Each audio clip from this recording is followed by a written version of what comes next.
Ninjas, monsters, and Japan. It's a recipe for success. Everyone loves monsters, everyone loves ninjas, and everyone loves Japan.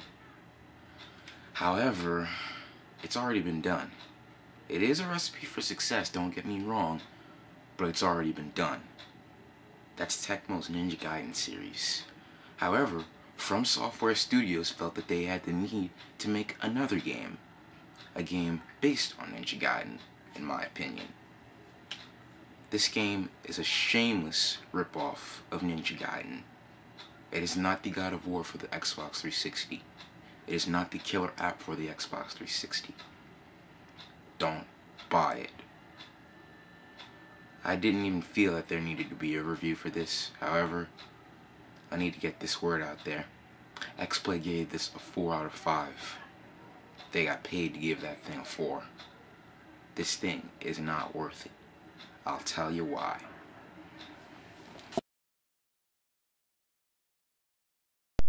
In the year 2010, a small village was attacked by unknown creatures. The survivors were moved to a research facility where they were examined. The village was designated as Alpha Site from then on. While at the research facility, the survivors started to show symptoms of a flesh-eating disease. When further examined, the researchers found an unknown type of hookworm.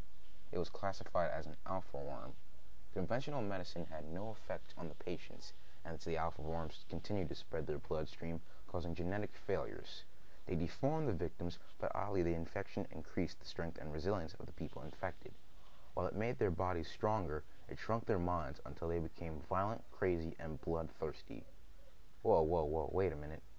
Doesn't this remind you of...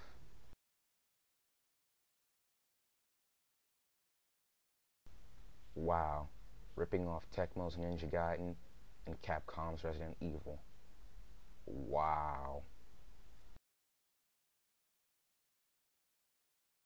If you played God of War, Ninja Gaiden, or any hack and slash game, you'll feel well at home here.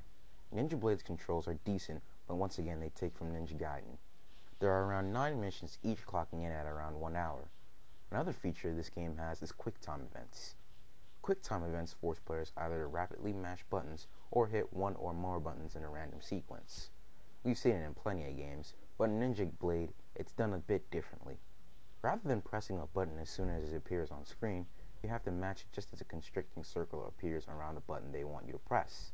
It can take a little getting used to, but eventually gamers should be able to pull it off. One thing about these QuickTime events is that they occur way too often. They take about a quarter of the game, and at some points it almost feels like a chore. On another note, the artificial intelligence is a joke. Some bosses may put up a fight, but otherwise it's almost as if you're playing against blind people.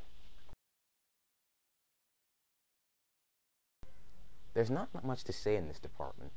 The artificial intelligence was probably designed by a group of monkeys, and the script writing wasn't Oscar quality either. As mentioned before, missions clock in at about 1 hour.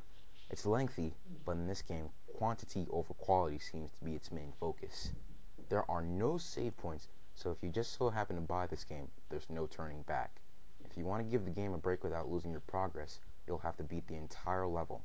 The graphics are weak. Last week. They look dated to today's standards, and the character design is about creative as a sequel. There isn't much replayability value here except if you want to collect secret items. However, I don't expect people to be going out of their way to collect these things. They're not even fun. The writing is about as moving as an episode of a cartoon show, and the voice actors sound as if they were halfway asleep during recording. Levels are very constricting, so don't expect any options to explore around. Levels aren't very detailed, and some levels have you doing some of the dumbest things in gaming history. Now I know that was a pretty short review, but I just had to get the word out there.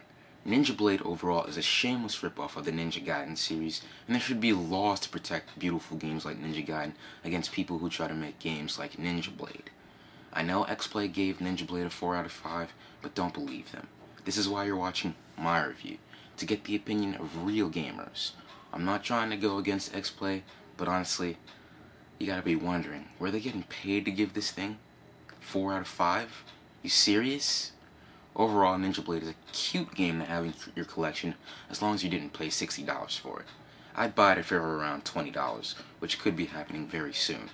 Overall, I'd give Ninja Blade a 5 out of 10 and stay far away from this unless you really, really like suffering. Thanks, gamers. Thanks a lot. God bless.